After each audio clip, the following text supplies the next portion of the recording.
Olá, meu nome é Gabriel Freire Chidima e eu estou aqui para apresentar meu projeto de MAC 0213, que foi uma monitoria de matemática na Escola Estadual Ibrahim Nobre, que foi uma atividade realizada no primeiro semestre de 2026 sob a supervisão do Ernesto. Primeiramente, um pouco de contexto. A gente trabalhou na Escola Estadual Ibrahim Nobre, que é uma escola estadual na zona sul de São Paulo, no bairro de Campo Grande. E ela tem duas características um pouco especiais em relação às escolas tradicionais, que primeiro, ela atende apenas alunos do ensino médio, então do primeiro ao terceiro ano do ensino médio, e ela trabalha no programa de ensino integral, seu programa PEI, ou seja, os alunos têm aula à tarde, né? Tem quase o dobro de aula do que os alunos tradicionalmente, né? Bom, por mais que tenha essas diferenças, ela é uma escola estadual como todas as outras, e ela sofre os problemas que as escolas também sofrem, que, bom, atraso salarial. Por exemplo, a gente teve um professor que estava com o salário 3 meses atrasado, um quadro reduzido, então eles tinham muito poucos professores, e isso causava professores a atuarem fora da área deles. Então é muito comum você ver professores de física dando aula de matemática, professores de biologia dando aula de química, e é claro que isso vai afetar o aprendizado, né? Bom, assim que a gente chegou na escola para conversar com a diretora e tudo mais, a gente participou de uma reunião inicial com os professores. Essa foi uma reunião só de professores, não envolveu os alunos nem nada, para discutir a situação atual da escola e o que deve ser feito. Então, é claro que esses problemas estruturais foram levantados, mas também problemas com os alunos, né, no sentido de que os alunos tinham muita dificuldade com matemática e matérias de exatas em geral, a partir de uma prova diagnóstica que foi feita, eles viram isso. Mas é claro que as dificuldades em física e química em geral vinham de dificuldade com matemática. Enquanto em humanos eles estavam relativamente bem. Então, isso, essa reunião deixou claro o problema que a gente vai estar lidando aqui. Bom, o objetivo dessa atividade que a gente fez foi essencialmente ajudar os alunos com as dificuldades deles em matemática, né? E mais especificamente a gente trabalhou com duas turmas. A primeira turma que a gente trabalhou foi no terceiro ano do ensino médio, às terças-feiras, e essa era uma turma do que eles chamam de nivelamento, no qual eles agrupavam todos os alunos baseado na performance deles em uma prova diagnóstica. E especificamente a turma que eu estava trabalhando era uma turma que chamavam de abaixo do básico, então era a turma com mais dificuldade que eles tinham, e além disso, acabava juntando muitos alunos de humanas nessa turma. Então você pode imaginar a dificuldade que a gente teve, você olha com eles, a gente é a turma com a maior dificuldade possível em matemática, e aí o objetivo que a gente teve com essa turma é o quê? Nivelar o conhecimento deles, deixar no mínimo eles a par dos outros alunos, né? Então tentar diminuir um pouco essa discrepância entre os alunos, para a gente poder preparar eles para o vestibular, o cursinho, ou para a vida em geral. O conhecimento de matemática é extremamente importante para tudo, né? Além dessa turma, a gente trabalhou com a turma do primeiro ano, essas eram as aulas de quarta-feira, né? E, bom, como é uma turma de primeiro ano, o objetivo é um pouco diferente, porque a gente quer essencialmente garantir que eles têm os recursos necessários para fazer um bom proveito do ensino médio em geral. Eles, além desse ano, têm mais dois ainda pela frente. Então a gente quer garantir que não tenha nenhuma lacuna no conhecimento deles que impeça eles de aproveitar o ensino médio inteiro deles. Então, eu acho que está fazendo um trabalho muito importante aqui para garantir isso. Bom, mais especificamente, o que esse trabalho realmente era?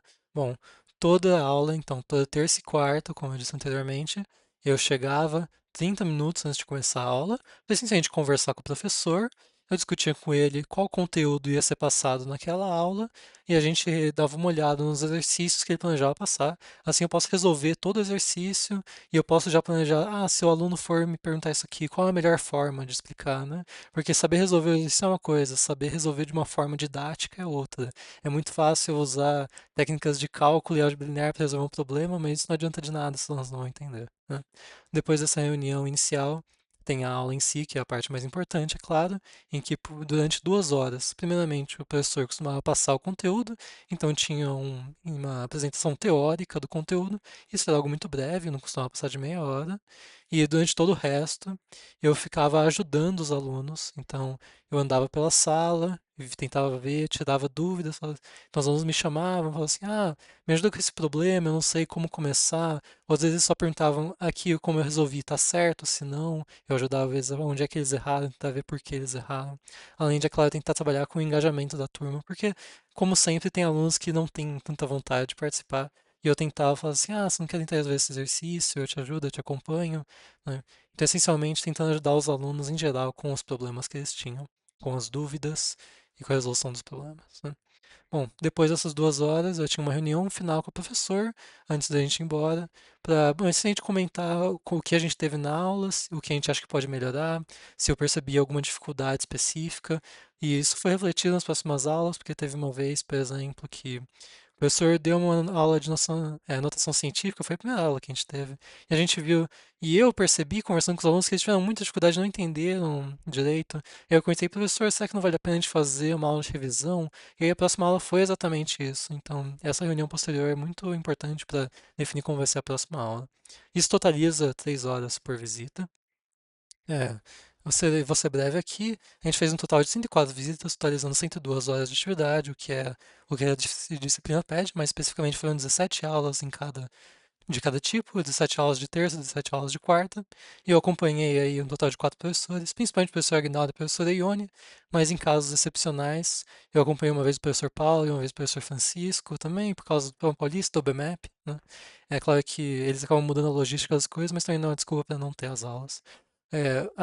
Mais específico disso tem no relatório, eu não vou discutir muito agora. Aqui o cronograma das aulas, vocês vêm dizendo que a gente teve aí as aulas em março, as aulas em abril, maio, junho, e o total. Você pode olhar aí se quiser. Sim, a gente teve aula toda, 2 aulas por semana, exceto quando teve Tiradentes. Bom, agora mais relevante, os resultados, né? Depois desses 4 meses, o que eu percebi? Bom, no terceiro ano a gente trabalhou com diversos conteúdos, a gente trabalhou com notação científica, porcentagem de juros, funções e equações lineares, funções quadráticas e probabilidade, né? E de todos esses conteúdos que a gente abordou, eu percebi um problema muito comum, que foi a aplicação mecânica de fórmulas, onde os alunos acabavam simplesmente memorizando as fórmulas em vez de entender o que elas significam. O exemplo mais claro disso é a fórmula de Bhaskara. Muitos alunos associavam o enunciado de uma equação quadrática, uma função quadrática, então ax quadrado mais bx mais c, se eles viam aquela sequência de caracteres, eles pensavam em fórmula de Bhaskara. E aí substituíam lá, encontravam os valores, só que eles nunca paravam para pensar o que significava aquilo. Muitos nem sabiam que aquilo significava as raízes daquela quadrática, né? E um exemplo mais claro disso foi quando teve um problema que pediu qual é o x do vértice dessa quadrática, então qual x maximiza ou minimiza a quadrática, e os alunos calculavam as raízes, né? E o que eles tinham dificuldade porque o delta dava 72, então a raiz não era exata. Eles falavam assim, nossa, Gabriel, o que eu faço aqui? Bom, além do problema que eles não sabiam raciocinar o que significa uma raiz inexata, o problema mais claro é que assim que eles faziam essa pergunta, eu perguntava, tá, por que que você calculou a raiz em primeiro lugar? Eles não sabiam responder. Então, eles simplesmente estavam calculando a raiz porque eles memorizaram que quadrática significa fórmula de Bhaskara e nem pensaram que calcular o máximo de uma quadrática que não tem a ver com as raízes, você não precisa disso. Então a gente teve esse problema. Isso é um problema muito comum em geral no ensino da matemática, na faculdade você vê isso muito comumente. É, E eu percebi também um pouco de um contraste com a turma regular, que a gente está trabalhando com uma turma que a gente chama de abaixo do básico. Uma vez quando a gente teve o BMAP, eu acabei dando aula para uma turma de segundo ano e eu vi que eles tinham muito mais facilidade com o conteúdo e pensamento lógico em geral. Isso é mais para ver que esse não é um problema do ensino público em geral, não é como se fosse toda a turma tivesse muita dificuldade com matemática. Isso é algo daquela turma específica que, bom, a gente estava reunindo os alunos com maior dificuldade, né? É, Em relação ao primeiro ano, eu vi que teve mais muitos problemas com aritmética básica, seja isso multiplicação e divisão, ou até mesmo soma e subtração, principalmente quando envolvia números negativos, eles acabavam tendo muita dificuldade com isso. Tinha muitos que nem sabiam tabuada, e isso atrapalhava muito a aula, porque às vezes eles até entendiam o conceito, mas não conseguiam resolver nenhum problema, porque eles não conseguiam resolver a coisa que não devia ser difícil, que é a álgebra, né? Essa álgebra básica. E também uma outra dificuldade que eu vi muito mais no primeiro ano do que no terceiro ano foi o engajamento. No terceiro ano todo mundo tentava participar, me chamava atrás dos planos, nesse primeiro ano eu não vi muito disso. Pelo menos metade da turma nem tinha vontade de fazer os problemas, eles não tentavam, só ficavam conversando, ficavam no celular. E isso foi um problema bem que a gente teve, uma coisa meio chata, porque também era uma aula eletiva que chama, que era à tarde, então os alunos não queriam estar lá, o professor não queria estar lá e ninguém queria participar. E isso é uma pena, né? Mas aí, então, uma grande parte do nosso trabalho era tentar motivar os alunos a participarem. Mas ainda assim, eu acho que deu para trabalhar bem com eles. Uma reflexão geral aqui sobre o papel do monitor nessas aulas é que, bom, a gente essencialmente serve como uma alternativa ao professor, né? Tanto como, bom, na verdade, dois pontos, como um backup para o professor. Então, enquanto o professor está ocupado com um aluno, a gente podia ajudar o outro e discutir com eles, tirar as dúvidas. E, ao mesmo tempo, eu vi do próprio lado dos alunos, muitos alunos chegavam para mim depois da aula e falavam assim: Ah, Gabriel, obrigado por me ajudar aqui, você me ajudou com aquele problema, agora eu entendi a solução que eu não estava entendendo. O professor explica de um jeito, mas eu não entendo direito o que ele fala. E você explica muito melhor, sei lá o quê. E não é nem que nós, monitores, somos mais qualificados que professores de forma alguma, mas é que às vezes você vê o monitor é mais acessível do que o professor. O professor pode ser intimidador, é aquela figura de respeito. Enquanto o monitor bom, é um moleque que apareceu lá, mas que ao mesmo tempo sabe muito daquela matéria que você sente à vontade, é um amigo que você pode conversar e perguntar. Então a gente viu que o monitor ajuda muito nessas aulas. Em geral, eu acho que nós, mentores, tivemos um impacto muito grande nesses alunos. Claro que a gente não consegue resolver todos os problemas com eles em apenas 4 meses, participando uma vez por semana das aulas deles. Mas eu acho que no primeiro ano a gente ajudou bem eles a quererem participar das aulas com engajamento e também incentivar eles a estudarem matemática básica. E no terceiro ano a gente tentou ajudar um pouco com a questão de lógica, entender como os problemas funcionam e como estudar matemática em geral.